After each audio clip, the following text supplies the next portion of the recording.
ओम नमः शिवाय। आइए सुनते हैं प्रदोष व्रत कथा। प्राचीन काल में एक गरीब पुजारन हुआ करती थी।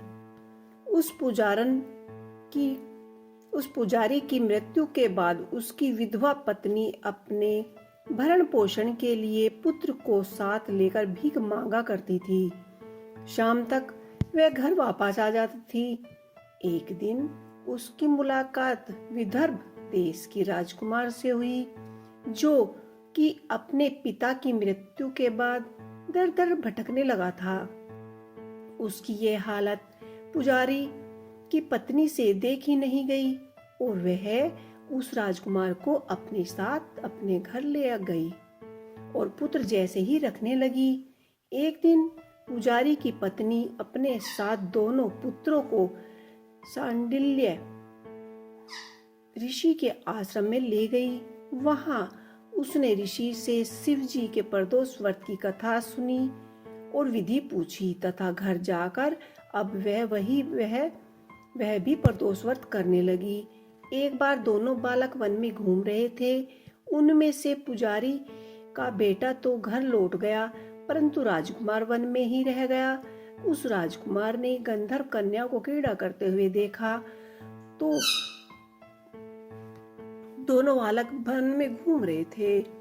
उनमें से पुजारी का बेटा तो घर लौट गया, परंतु राजकुमार वन में ही रह गया। उस राजकुमार ने गंधर्व कन्या को क्रीड़ा करते हुए देखा तो उनसे बात करने लगा। उस कन्या का नाम अंशुमती था। उस दिन वह राजकुमारी घर देरी से लौटी। राजकुमार दूसरे दिन फिर उसी जगह जा पहुंचा। राजकुमार दूसरे दिन वहीं जा पहुंचा जहां अंशुमती अपने माता पिता से बात कर रही थी। तभी अंशुमती के माता पिता ने उस राजकुमार को पहचान लिया तथा उससे कहा कि आप तो विदर्भ नगर के राजकुमार हो ना? उसका नाम धर्मगुप्त है। अंशुमती के माता पिता को वह राजकुमार पसंद आया और उन्होंने कहा कि शिव जी की कृपा से हम अपनी पुत्री का विवाह आपसे करना चाहते हैं। क्या आप इस विवाह के लिए तैयार हैं? राजकुमार ने अपनी स्वीकृति दे दी तो उन दोनों का विवाह संपन्न हुआ। बाद में राजकुमार ने गंधर्व की विशाल सेना के साथ विदर्भ पर हमला किया, घमासान युद्ध कर विजय प्राप्त की। राजकुमार ने अपनी स्वीकृति दे दी और विवाह संपन्न होने के बाद उन्होंने बड़ी सेना के साथ विदर्भ पर हमला कर घमासान युद्ध किया और विजय प्राप्त की तथा पत्नी के साथ राज्य करने लगा।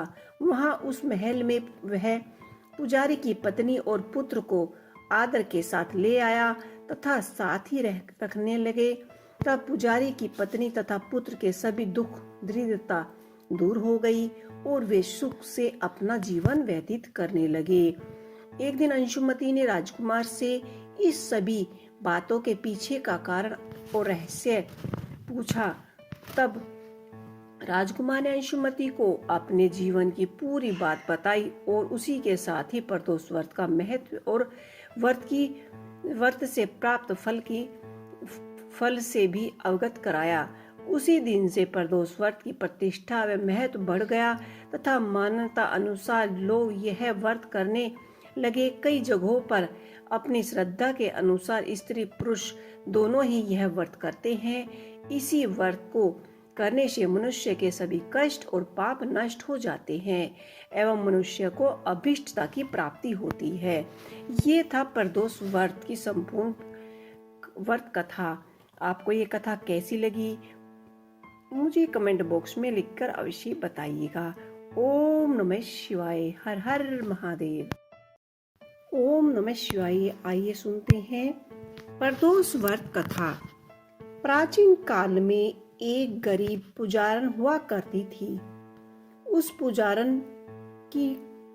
पुजारी की मृत्यु के बाद उसकी विधवा पत्नी अपने भरण पोषण के लिए पुत्र को साथ लेकर भीख मांगा करती थी।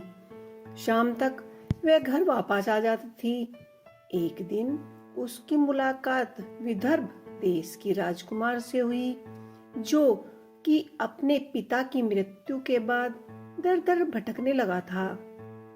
उसकी यह हालत पुजारी की पत्नी से देखी नहीं गई और वह उस राजकुमार को अपने साथ अपने घर ले गई और पुत्र जैसे ही रखने लगी।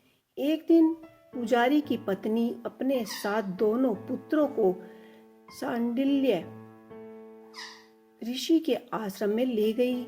वहां उसने ऋषि से शिव जी के प्रदोष व्रत की कथा सुनी और विधि पूछी तथा घर जाकर अब वह भी प्रदोष व्रत करने लगी। एक बार दोनों बालक वन में घूम रहे थे।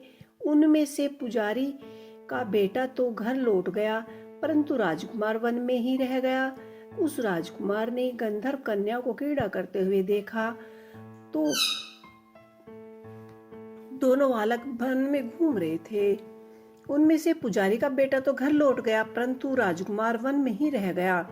उस राजकुमार ने गंधर्व कन्या को क्रीड़ा करते हुए देखा तो उनसे बात करने लगा।